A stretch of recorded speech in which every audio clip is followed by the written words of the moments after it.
Hello, everyone. You are welcome to this conversation. My name is Solomon Yamoa from the Strategic Youth Network for Development, and we are going to have a conversation about youth inclusion and talking about COP, Don't Gas Africa, and other activities which focuses on banning of fossil fuels across our continent. I'm happy to have Justina here, Patience, Dean, Priscilla, and Mariam. So, Dean, we'll be looking at it from the African perspective on all the activities you have been doing at COP and how you are mobilizing the young people and other people to help march towards the phase out of fossil fuels. So, Dean, you have the floor. Thank you so much. Afternoon, everyone. Essentially, it's very important to include youth in the Don't Gas Africa movement, which is a coalition of over 700 civil society organizations across Africa, calling for Africa to not be locked in a fossil gas production future. Instead, we're calling out for renewable energy to build towards developmental pathways that have been promised under the umbrella of clean energy. But essentially, at COP28, we need to also acknowledge the sense that we are in a developmental crisis as a continent, along with the climate crisis and an energy crisis. Now, essentially, many of these challenges have their roots in the past, including the legacies of colonialism, which is what our campaign thrives to acknowledge. Africa's structural crises cannot be understood without recognizing the legacies of Africa's history, including the role of colonialism playing in fragmenting and restructuring Africa's economies and sectors, reorienting them to a large extent to serve the external needs of Western industrialization, with devastating consequences for the African societies and economies and path dependencies that have then persisted and caught us in a precarious cycle where we have over 600 million people lacking energy access. So post-colonial efforts to really fundamentally correct these imbalances and promote economic independence and nurture infant industries were undermined by the succession of oil and gas industries, thus bring forth a crisis. And mounting on this is the external need and growing precarity around debt and the result of the structural adjustment programs which were brought forth by the World Bank on the African continent that imposed austerity and curbed social spending and refocused African economies towards export-led growth to generate foreign currency and service external debt. So at the very least, there are three structural traps currently that we face as Africa as we look ahead to the close of COP28. The result of these measures is that many African countries continue to depend on producing and exporting a narrow range of products, particularly in a few select countries, fossil fuels, namely oil and gas, resulting in economies that are fragile and vulnerable to shocks and highly dependent on international commodity prices, financial markets, and other external factors. They suffer at least three intertwined structural deficiencies. So one is a lack of food sovereignty, the second is a lack of energy sovereignty, and the third is low value-added content products with regards to imports vis-a-vis exports production. And this in turn contributes to the structural trade deficits which have weakened African currencies and pressured essentially African governments to be deep dived in debt, which is denominated in foreign currency. For example, the United States dollars, which currently is quite successful in the African continent, resulting in yet a larger yield in indebtedness. So faced with depreciating currencies, making food, fuel, and medicines and other essential imports quite expensive, African governments are typically then encouraged to respond by subsidizing these necessities and encouraged to really use the pan-African values of adopting a self-regulatory system that is defined by Africans. In this instance, for example, if you look, for example, to Nigeria as an example, they extract oil. However, they don't have refineries. That means 100% of that oil is going out. And when they send it back as a finished product, Nigeria is buying it back in US dollars, which they do not trade in. The exchange rate is not the similar as it was today and the next day or tomorrow. So meaning that we are losing a lot of financial flow, which is currently amounts to 2 trillion US dollars. I thought to use this lens today for a change to also bring about the economic aspect of Don't Gas Africa and what we mean by these three structural problems and deficits we face as an African continent. As we look ahead to the close of COP28, we demand the fossil fuel phase out as a means to tackle these three structural deficits. Thank you. It's quite hefty. Thank you very much, Dean. Patience, I'll come to you. Dean was mentioning about food sovereignty, and I know you've done a couple of things with AFSA as you prepare to talk about it and how you launch about the 1,000 Young People project and stuff. Priscilla, I would like you to also be thinking about access of energy, since Dean mentioned about energy as well. Then Justina, you also go on about the current youth mobilization summit that will be coming in Accra very soon. So, Patience, you have the mic. Thank you very much, Solo. And like Dean rightly mentioned, Africa not having sovereignty over our food system is one of the main challenges that we are facing as a continent, because agriculture, four out of 5 Africans that you meet either has their parents or their grandparents being farmers or having a connection to doing farming.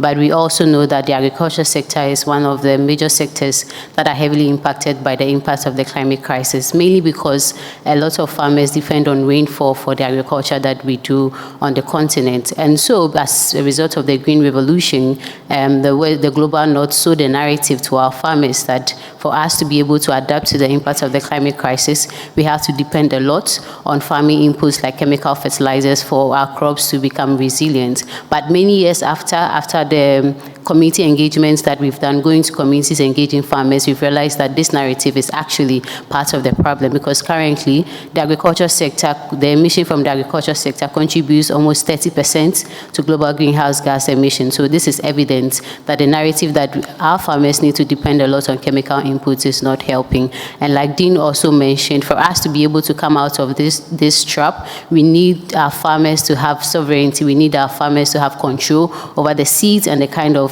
crops that they plant. That is why it's basically the Alliance of Food Sovereignty in Africa is mobilizing farmer groups, mobilizing people from civil society, mobilizing people from academia, mobilizing youth groups for us to push the narrative of agroecology, because we believe that as a continent, as Africa, agroecology is the only means to which our farmers can adapt to the increasing impacts of the climate crisis. And we also know that the impact of young people, if you want to achieve sustainability in any project or program that you are doing, then it's very essential that you involve young people right from the design to the implementation of any projects that you are doing. So Alliance of Food Sovereignty in Africa is also, right from the get-go, engaging young people, building our capacity, giving us the means to be able to go to farms, to engage farmers, to understand what are the needs that are very, very relevant to the farmers, and also giving us the capacity to come into spaces like this to advocate for agroecology as a solution to the climate crisis and also the food system crisis that we are facing as a continent.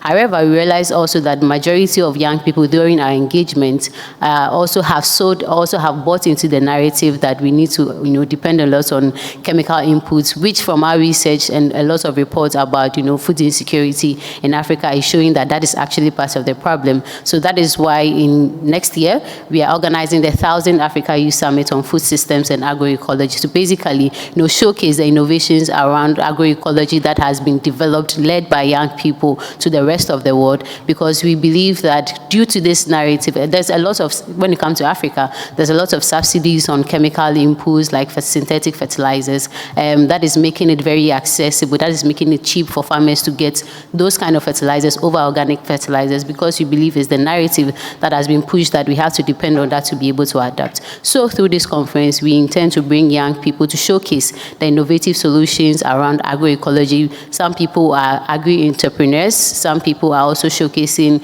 how we can, maintain nature-based solution, maintain the balance in ecosystem for us to be able to grow food, have healthy and nutritious food without harming or destroying the environment. So we want to showcase this innovation for the world to see that young people in Africa are taking leadership. Young people in Africa are innovatively coming up with solutions around agroecology. And we believe that by that doing, we are going to be able to attract the needed technical and financial support for these young people to be able to upskill the work that they are doing. And then also, it's not just about the summit, but it's about a process, because AFSA works in 50 African countries. So we are working with young people and youth organizations in all these 50 African countries to start national engagements with their national governments and even their counties or their district assemblies for them to work with farmers to adopt the principles of agroecology in the farming that they do.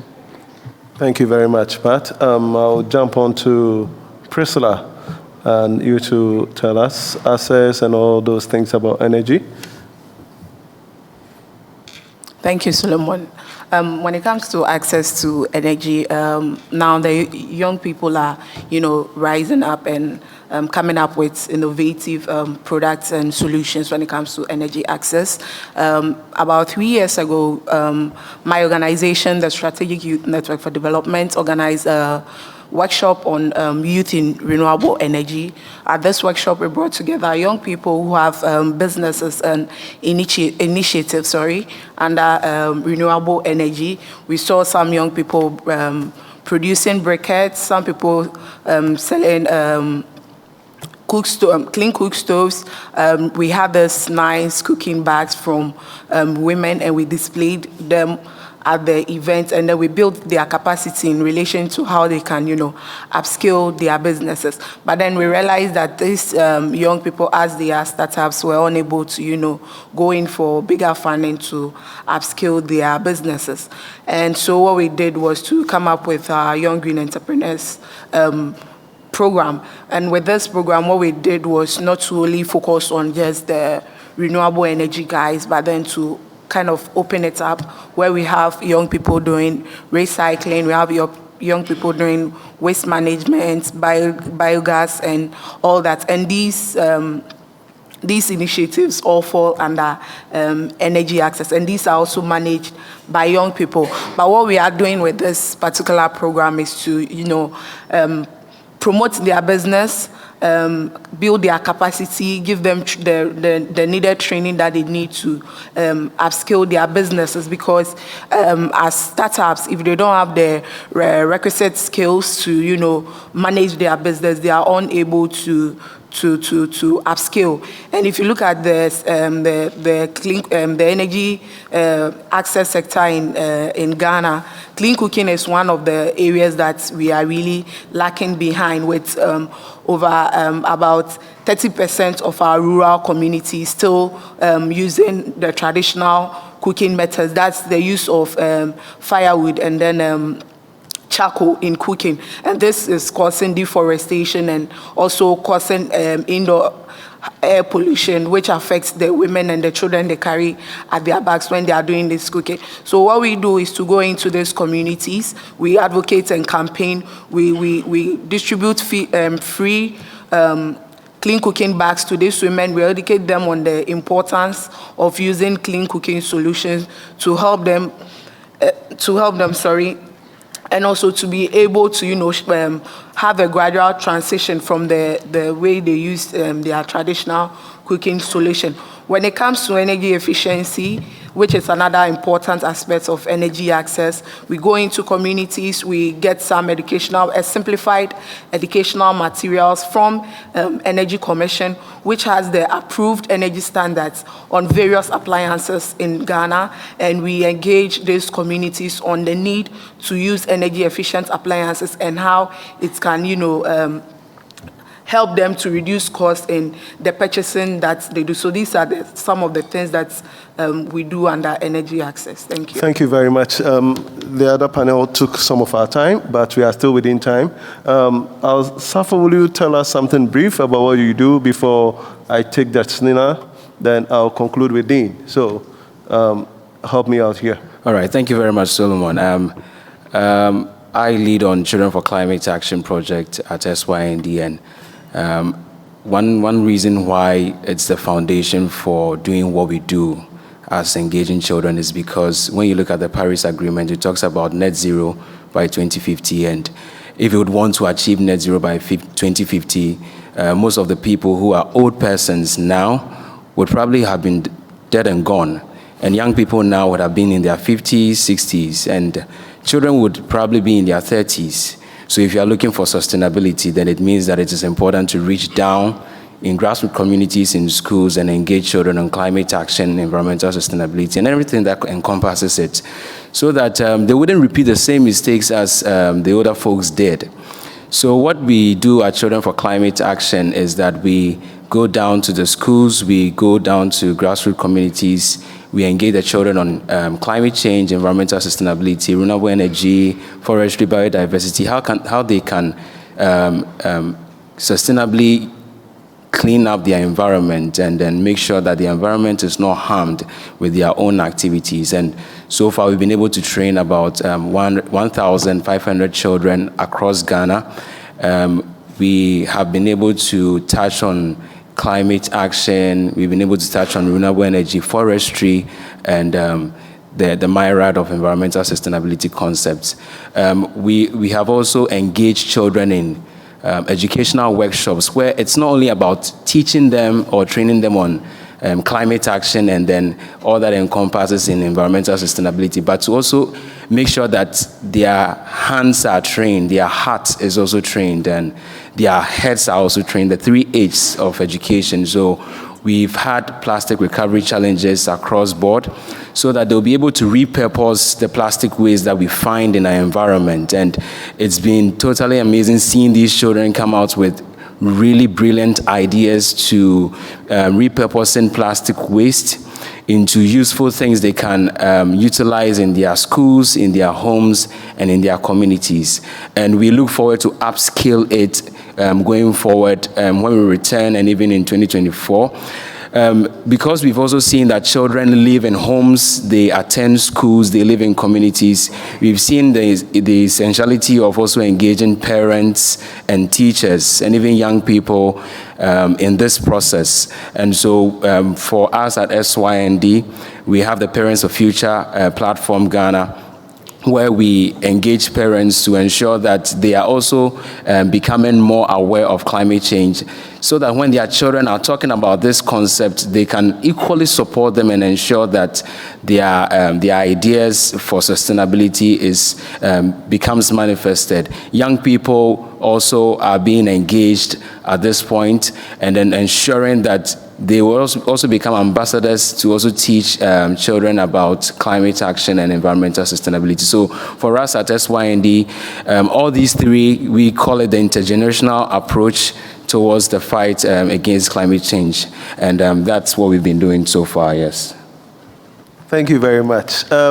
Justina, I know this is your first COP. I want you to give me your impression about your first COP and also the upcoming conference in Ghana in mobilizing young people. How are you going about it? So your impression about COP, your first time, and also what you plan to do next year. Hello everyone, my name is Justina and I lead the Youth in Natural Resources and Environmental Governance platform, that is Youth NREG. So it's actually a blessing to be here at COP because always I see people talk about COP, and even on social media you see a lot of COP26, COP27, and thankfully this year we have the COP28. My impression for COP is actually a whole lot and a mixed feeling for me, because being here as a young person and also seeing a lot of young person here has really motivated me and has really made me understand that even with the little you do at the grassroots level, it's actually making an impact. Going through the innovation hubs and even joining some sections, I have learned from young people what they are doing, from education to technology to everything. I'm very impressed with what young people are doing. So for me, COP has actually been an eye-opener for me, and I'm hoping to learn more and even connect more here before the end of the COP. So with the African Youth Conference, hopefully this year, April, we organized a National Youth Conference where we brought young people together, over 250 young people together, where we brought relevant stakeholders, and we also engaged with these relevant stakeholders. We showcased our innovations, that is young people's innovation. And hopefully next year, that is 2024, we are looking at bringing young people together, this time not national, but rather we are going African, that is regional, where we are uniting these young people, because we usually see that young people do not have much representation when it comes to decision making, when it comes to young people championing for change. We don't usually have a lot of young people in there. So what we are looking at doing is to bring these young people, not just to bring them together, unite them, and even with the innovations that they are doing, showcase them. So that is when we are actually going to organize the African Youth Conference on Natural Resources. We see that Africa is the second largest continent with a lot of natural resources ranging from bauxite, timber, gold, and we see that these natural resources are being depleted, they are being mismanaged, and so these young people are the future generations. In the next 50 years, in the next 60 years, we wouldn't find our adults around. What we will find is the youth, and so what we are looking at is to bring these young people together and also champion for change. At the AYC, it's actually going to happen between April and May. It's a tentative day, 25th to 26th, but what we are looking at it is to have it from between April and May. So that is it, Mr. Yamwa. Thank you very much, Justina. You are saying that maybe 50, 60 years, we'll be here. All right. Dean, you are a champion, a crusader, an activist, a lion in the jungle, I call you. Dean, so in all this movement and young people doing all these things, we have 5 minutes, but I want you to shed light on the footprints you've made across the African continent and what you expect in the new year to come. Okay, thank you. I'd actually like to use this opportunity to urge the youth to join the Kick Total Out of Africa campaign we just launched today in the morning. Essentially, why we launched this campaign is because during the Global Day of Action, 3 students from Uganda were brutalized, in Uganda, and they're still in hospital right now. And we still want to keep fossil fuels out of the text at COP28. And essentially, a part of this problem is the multinational corporations who are benefiting, from the exploitative cycle that Africa has been drenched with. So I'd like to urge everyone in this room to join the Kick Total Out of Africa, hashtag Total Enemies. And our first port of call would be at the African Cup of Nations in Cote d'Ivoire in January.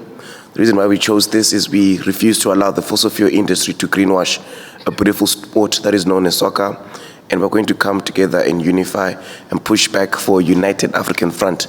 This was endorsed and inspired by the Don't Gas Africa campaign, the Africa Movements of Movements, Can Africa, Can International, 350, Stop ECOP, Green Connection, Greenpeace Africa, and we've all come together, and I'm currently inviting, SYND to also join in, and we built together a collaborative big push. So this is only just but the first step to pushing all multinational companies out or demanding that they adopt a much more green strategy with the people-centered approach.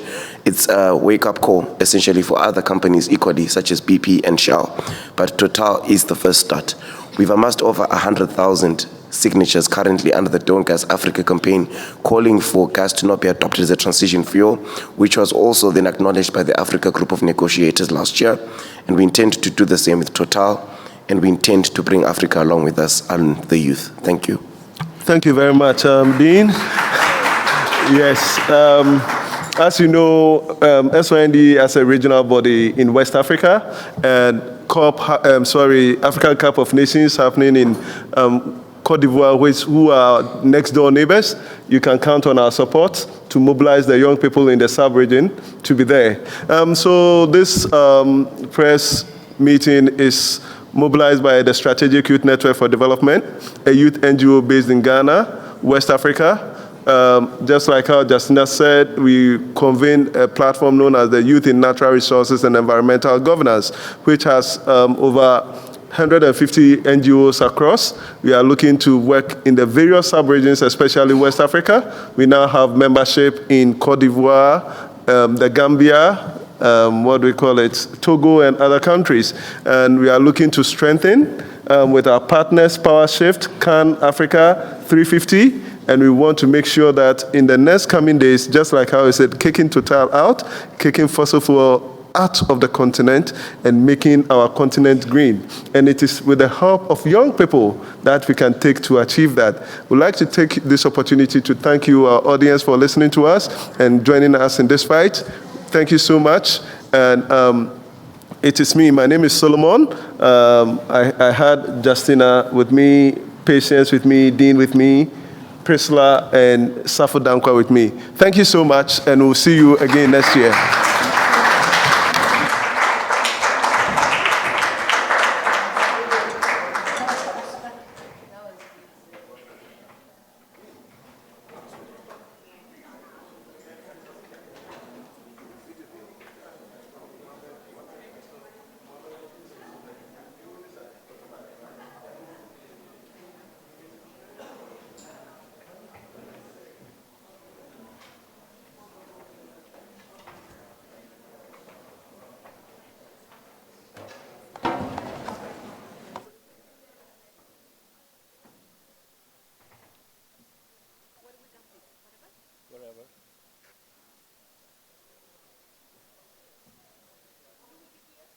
Are we standing? Because we have not